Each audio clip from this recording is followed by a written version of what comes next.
अब मेमोरी के ऊपर बात करते हैं। मेमोरी से इतने ज्यादा क्वेश्चन नहीं आए एग्जाम में, सीटेट के एग्जाम में, जिससे मैं कह दूं बहुत ज्यादा क्वेश्चन आए हैं। इसके बाद जो चैप्टर आएगा चिंतन, चिंतन से तो मतलब ऐसा हो ही नहीं सकता कि सीटेट के एग्जाम में क्वेश्चन ना आए, ठीक है। तो पहले मेमोरी करा देता हूं, फिर आपका चिंतन की ओर लेकर बढ़ता हूं, जो आपका चिंतन का आपका चैप्टर है, ठीक है। चलो भाई बात करते हैं, आपके चिंतन के ऊपर बात कर लेते हैं, उससे पहले मेमोरी के ऊपर बात करते हैं, ठीक है। हाँ देखिए, ये रहा मेमोरी का चैप्टर और ये रहा आपका दिमाग, ठीक है। तो मेमोरी के ऊपर बात कर लेते हैं। अब देखिए मेमोरी क्या होती है, ठीक है। तो ये मेमोरी क्या होती है, ये देखो आपका दिमाग रहा, ये रहा आपका दिमाग। तो मेमोरी के अंदर क्या होता है, मेमोरी के अंदर हम क्या काम करते हैं, मेमोरी के अंदर हम करते हैं जो हमारे सामने इंफॉर्मेशन आती है, जो सूचनाएं आती है, उन इंफॉर्मेशन को हम क्या काम करते हैं मेमोरी के अंदर, उनको हम कलेक्ट करते हैं, ठीक है। उन इंफॉर्मेशन को कलेक्ट करते हैं, उनको हम याद करते हैं, उनका हम क्या काम करते हैं, उनका हम विवेचन करते हैं, ठीक है। इंटरफेयर करते हैं उनका, ठीक है। इंटरप्रिटेशन उनका करते हैं हम लोग विवेचन के साथ साथ में। और यही सब काम किसके अंदर होता है, यही सब काम हमारे मेमोरी के अंदर होता है। और मेमोरी के अंदर पता नहीं कितनी इंफॉर्मेशन हमारे अंदर कलेक्ट है। यार ये हमारे सचिन सर है, इनसे हम पढ़ते हैं, यार ये हमारी फैमिली है, ये सब चीज हमारी मेमोरी के अंदर है। यार वो हमारा कोई है, कोई थी, वो हमारी मेमोरी के अंदर है। ये हमारे स्कूल की कॉलेज की चीजें, ये सारी चीज हमारी मेमोरी के अंदर यहाँ पर रहती है। पता नहीं कितनी चीज हमारी मेमोरी के अंदर यहाँ पर रहती है, ठीक है। तो यही सब चीज हमारी मेमोरी के अंदर यहाँ पर देखने को मिलती है, ठीक है। ये आप लोग यहाँ पर सब समझ गए। अब देखते हैं मेमोरी से संबंधित क्वेश्चन क्या होता है। सिंपल इतना ही मेमोरी के बारे में जानना है, जो आपके दिमाग के अंदर यहाँ पर जितनी इंफॉर्मेशन कलेक्ट है वो सब आपकी मेमोरी के अंदर यहाँ पर सेव होती रहती है। अब देखिए क्वेश्चन यहाँ पर आ गया, सिंपल यही पूछ लिया मेमोरी क्या होती है, ठीक है। यानी आपका संज्ञान के समकालीन सिद्धांतों के अनुसार यहाँ पर मेमोरी यहाँ पर पूछ लिया कि मेमोरी क्या होती है। निर्माण करने में सक्षम होती है, बिल्कुल सही बात है। कंस्ट्रक्शन करने में सक्षम होती है। जो भी जानकारी आती है, जैसे आज से पहले आपको सीटेट के बारे में इतना नहीं पता था, तो आप लोगों को जैसे जैसे धीरे धीरे करके यूट्यूब पर क्लास देखी, या मान लीजिए किसी ने बैच लिया, मेरे द्वारा जो जानकारी दी गई, तो आपने उस जानकारी का निर्माण करा, उसको कंस्ट्रक्ट करा। तो ये सब काम आपने किस में करा, मेमोरी के अंदर करा। तो निर्माण करने में सक्षम होती है, बिल्कुल ठीक बात है। लेकिन विवेचन करने में अक्षम होती है, गलत। अभी तो मैंने बताया इंटरप्रिटेशन करने में, विवेचन करने में सक्षम होती है। भैया आपका इंटरप्रिटेशन करने में सक्षम कैसे होती है, जैसे मान लीजिए आपके सामने आ गया कि भाई सीटेट का एग्जाम कैसे पास किया जाए, तो आपके दोस्त ने बता दिया, अरे यार सीटेट के एग्जाम में सीडीपी ऐसे पढ़ेंगे, मैथ ऐसे पढ़ेंगे, ईवीएस ऐसे पढ़ेंगे, तो आपको कुछ समझ में नहीं आया। तो आपने क्या काम करा, जो भी फैक्ट थे, जो आपके सामने फैक्ट थे, तथ्य थे, उसको आपने तोला, मापा, उन फैक्ट के तथ्यों को जाना। जाना कहां से, आपने किसी टीचर से जाना, मुझसे जाना, आपने प्रीवियस के क्वेश्चन देखे किस तरीके के क्वेश्चन आते हैं, तो आपने सब किसके अंदर करा, अपनी मेमोरी के अंदर। जो आपकी प्रीवियस नॉलेज थी, जो आपने अभी करंट के अंदर चीजें देखी, उसके थ्रू आप लोगों ने इंटरप्रिटेशन करा फैक्ट का, ठीक है। तो ये सब आपकी मेमोरी के अंदर रहता है, जबकि इसने इसको अक्षम मान लिया, असक्षम मान लिया, ठीक है। तो ये काम नहीं होता मेमोरी के अंदर, ठीक है। दूसरा, निर्माण एवं विवेचन करने दोनों में सक्षम होती है। सेकंड आंसर आपका सही हो जाएगा। निर्माण करने में भी और विवेचन करने में भी, दोनों में आपकी कौन रहती है, सक्षम रहती है। सेकंड आंसर यहां पर आपका सही हो जाएगा, ठीक है। हाँ चलिए बढ़ते अब आपके सामने नेक्स्ट क्वेश्चन की ओर। अगला क्वेश्चन देखते सामने आपकी स्क्रीन पर, ठीक है। अच्छा, इस क्वेश्चन से पहले सामने आपको मैं कुछ मेमोरी के आपको टाइप बताता हूं। देखिए इस टाइप के ऊपर आइए पहले, और यहां पर आपको पहले क्वेश्चन बताता हूं, फिर उसके सामने इस पर लेकर चलता हूं। ये जानकारियां किस स्मृति यानी किस मेमोरी के अंदर आएगी। यहां पर आपको कुछ मेमोरी की, यहां पर आपको एक एग्जांपल दिया हुआ है। उसके से पहले मैं आपको टाइप्स बता देता हूं, जो आपकी मेमोरी के ये 3 प्रकार के आपको टाइप्स देखने को मिलते हैं, ठीक है। देखिए पहली आपकी सेंसरी मेमोरी, दूसरी आपकी शॉर्ट टर्म मेमोरी, तीसरी आपकी लॉन्ग टर्म मेमोरी। देखिए इनके ऊपर एक बार जल्दी से नजर डालिए। अगर मैं बात करूं सेंसरी मेमोरी की बात करूं, तो सेंसरी मेमोरी के अंदर जो आपकी पहला स्टेप होता है, जहां पर आपकी मेमोरी सबसे पहले अंदर आती है, सेंसरी मेमोरी के अंदर, इसके अंदर जो भी कोई इंफॉर्मेशन आती है वो बहुत ही कम टाइम के लिए रुकती है। ये मैं कहूँ सबसे कम टाइम के लिए जो इंफॉर्मेशन रुकती है वो आपकी सेंसरी मेमोरी के अंदर रुकती है, ठीक है। ये कहिए कि आपकी जो इसके अंदर इंफॉर्मेशन रुकती है, 1 या सिर्फ 2 सेकंड के लिए इंफॉर्मेशन यहां पर रुकती है। क्या रुकती है, 1 या 2 सेकंड के लिए यहां पर इंफॉर्मेशन रुकती है, उसके बाद चली जाती है। जैसे मान लीजिए आप कहीं पर घूमने गए, आज से 5 साल पहले कहीं पर घूमने गए, और जहां पर घूमने गए थे, जिस बस से गए थे, ट्रेन से गए थे, जिस होटल में रुके थे, क्या वहां पर आपको कोई व्यक्ति मिला, कोई जानकार मिला, उसकी चेहरा आपको अभी तक याद है? आपको अभी तक याद नहीं होगा। 1 साल पहले की कोई याद हो आपको, ऐसा कोई अभी तक याद नहीं होगा, ठीक है। तो ऐसी मेमोरी जिसके अंदर कोई इंफॉर्मेशन, कोई जानकारी आपको सिर्फ 1 या 2 सेकंड तक आपको रहे माइंड के अंदर, तो आपकी सेंसरी मेमोरी के अंदर चला जाता है, ठीक है। उसके बाद सेंसरी मेमोरी से आगे जो मेमोरी कन्वर्ट होती है वो होती है आपकी शॉर्ट टर्म मेमोरी के अंदर। किसके अंदर होती है? शॉर्ट टर्म मेमोरी के अंदर आपकी रहती है, ठीक है। शॉर्ट टर्म मेमोरी के अंदर कोई मेमोरी जो स्टोर रहती है वो रहती है लगभग, मतलब इसका एक्यूरेट डेटा नहीं है कभी किसी के पास कि एक्यूरेट इतनी होती है, ठीक है। ये एक अप्रोक्सीमेट डेटा होता है। लगभग इसके अंदर रहती है 30 सेकंड के करीब। किसके करीब? लगभग 30 सेकंड के करीब इसके अंदर रहती है। मान लीजिए यहां पर कोई आप प्रोसेस पढ़ रहे हो, ठीक है, मेमोरी का प्रोसेस पढ़ रहे हो, तो आप लोगों को कोई चैप्टर ध्यान है तो 30 सेकंड तक ध्यान है, उसके बाद आप भूल गए कि अरे नहीं ये तो मुश्किल है, बाद में इसको पढ़ लूंगा, ठीक है। मान लीजिए यहां पर आप कमेंट पढ़ रहे हो, लाइव के अंदर कमेंट पढ़ रहे हो, तो कोई नाम अभी जल्दी जल्दी कमेंट बॉक्स में ऊपर चला गया, वो दोबारा नहीं आया, ठीक है। तो आपने कहा अरे वो ये तो दोबारा नहीं आया, क्या नाम था इसका यार, भूल गया, क्या कमेंट करा था, ये तो मेरा नाम लेके कुछ कमेंट करा था और आपको भूल गए उसको, ठीक है। तो ये विस्मरण भी आपका एक रहता है, एक होता है स्मृति, एक होता है आपका विस्मृति होता है, फॉरगेटिंग होता है आपका, ठीक है। तो इसके अंदर कोई इंफॉर्मेशन सिर्फ आपकी 30 सेकंड के अंदर रहेगी, ठीक है। इसके बाद इंफॉर्मेशन आगे ट्रांसफर होती है आपकी लॉन्ग टर्म मेमोरी के अंदर। इसके अंदर जो आपकी इंफॉर्मेशन रहती है वो रहती है आपकी 30 सेकंड से ज्यादा प्लस तक की रहती है, ठीक है। यानी 30 सेकंड से आगे तक की आपकी जितनी इंफॉर्मेशन रहेगी वो आपकी फिर लॉन्ग टर्म मेमोरी के अंदर रहती है। जैसा आप लोग मान लीजिए मुझसे अब सीटेट के एग्जाम की तैयारी कर रहे हो, तो मुझे लगता है कि आप लोग मुझे कभी नहीं बोलोगे, ठीक है, यानी लॉन्ग टर्म मेमोरी के अंदर मुझे याद रखोगे। अच्छा, किस मेमोरी के अंदर मुझे याद रखोगे?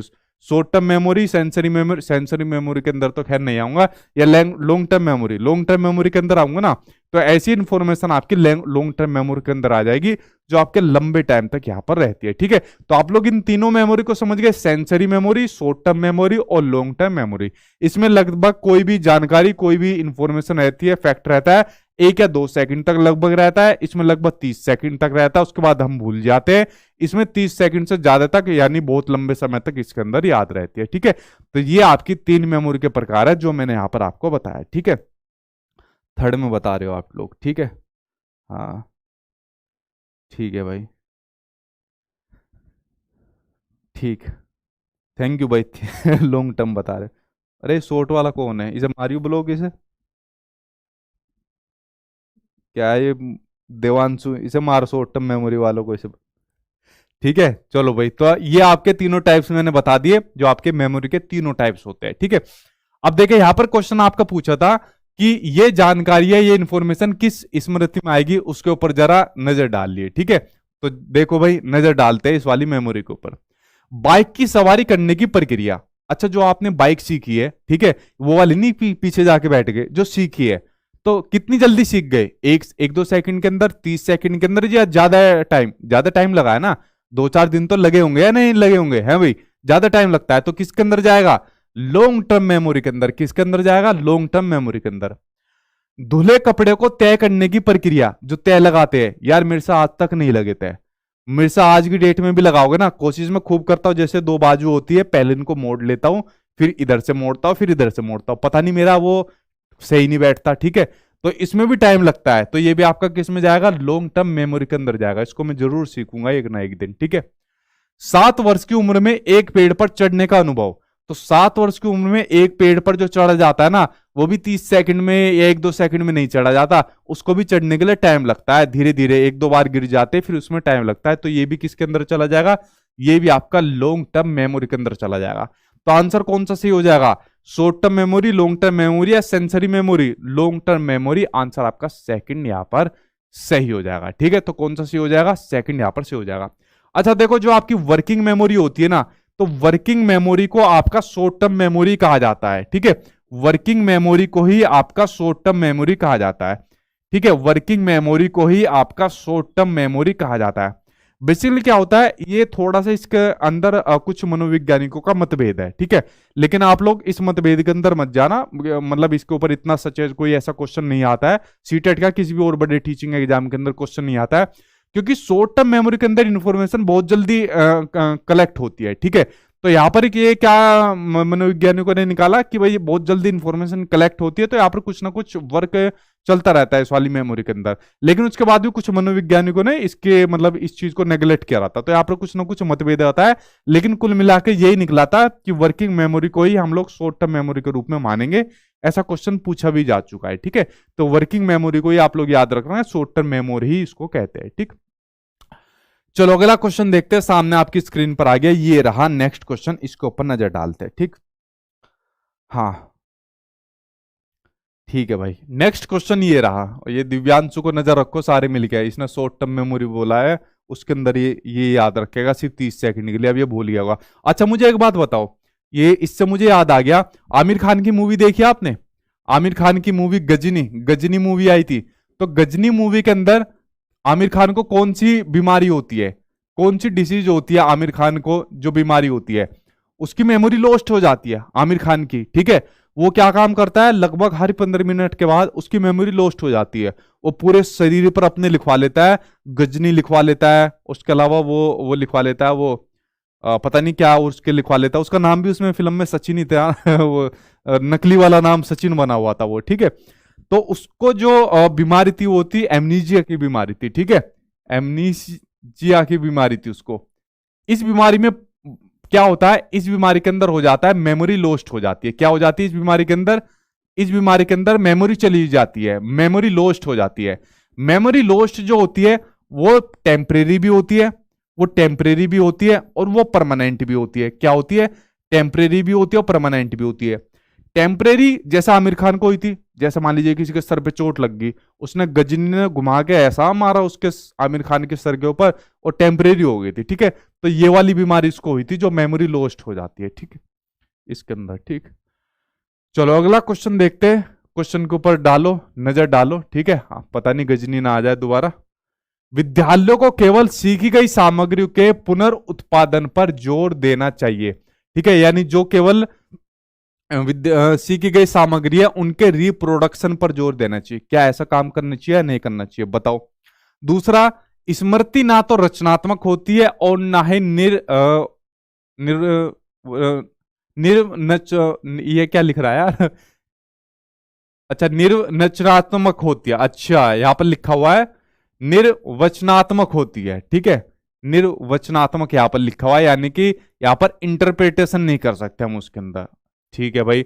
अभी मैंने आपको बताया हुआ था कि ये क्या होती है, विवेचनात्मक होती है, और जबकि यहां पर उसने निर लगा दिया है, ठीक है, यानी कि आपके निर्वचनात्मक यहां पर होती है। तो भाई ये तो आपका वैसे ही गलत हो गया जो आपका तर्क दिया हुआ है। इसके बारे में बताओ कि विद्यालयों को केवल सीखी गई सामग्रियों के रिप्रोडक्शन पर आपका बल देना चाहिए, इसके बारे में जरा बताओ। डी, ए और आर दोनों गलत है, ठीक है भाई।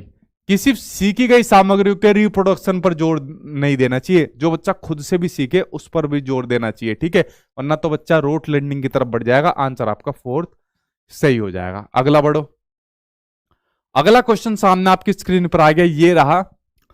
एक अध्यापिका विद्यार्थियों द्वारा सर्जित ज्ञान की समझ और स्मृति को बल देना चाहती है। इस उद्देश्य के लिए कौन सी युक्ति प्रभावशाली नहीं होगी, वो आपको बताना है।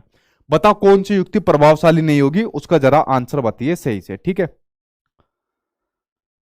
हाँ ठीक है, आई लव सचिन अकेडमी, अच्छा ठीक है भाई।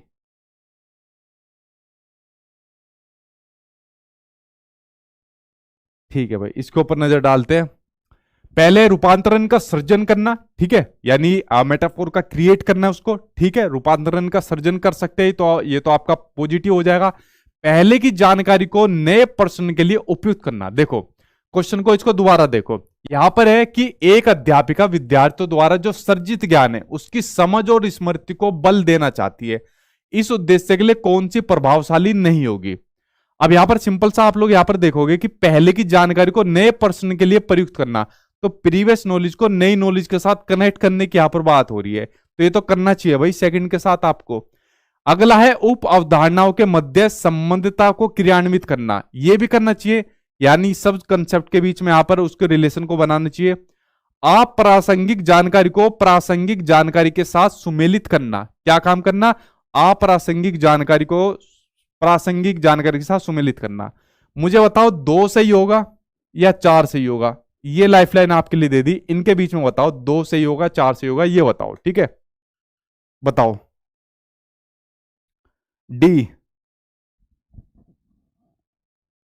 डी के साथ जा रहे हो, बिल्कुल सही बात है। अप्रासंगिक जानकारी का क्या करोगे? ठीक है, अप्रासंगिक जानकारी का क्या करोगे?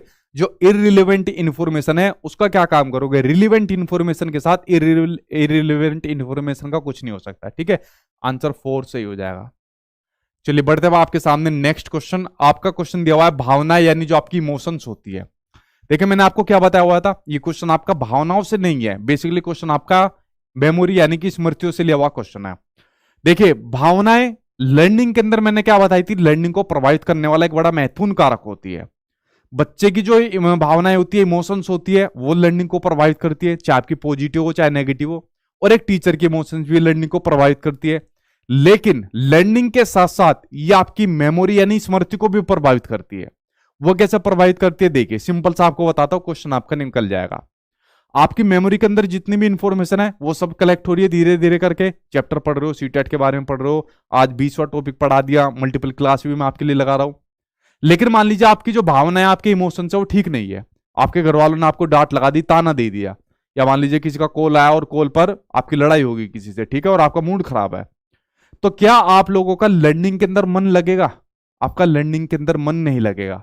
तो क्या आप अपनी मेमोरी के अंदर इंफॉर्मेशन को कलेक्ट कर पाओगे? जो मैं यहां पर आपको पढ़ा रहा हूं उसको अपनी मेमोरी के अंदर इंफॉर्मेशन को कलेक्ट कर पाओगे? नहीं कर पाओगे। आपका ध्यान पूरे टाइम घर वालों के ताने में, जिसका फोन आया, या वहीं पर पूरे टाइम आपका मन लगेगा।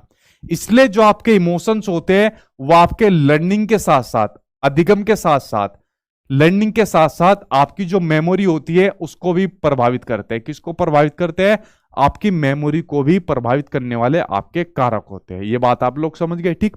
अब यहां पर ऑप्शन दिया हुआ है कि अधिगम को महत्वपूर्ण रूप से प्रभावित करते हैं परंतु स्मृति पर इनका कोई प्रभाव नहीं पड़ता। गलत, उसको भी प्रभावित करते हैं।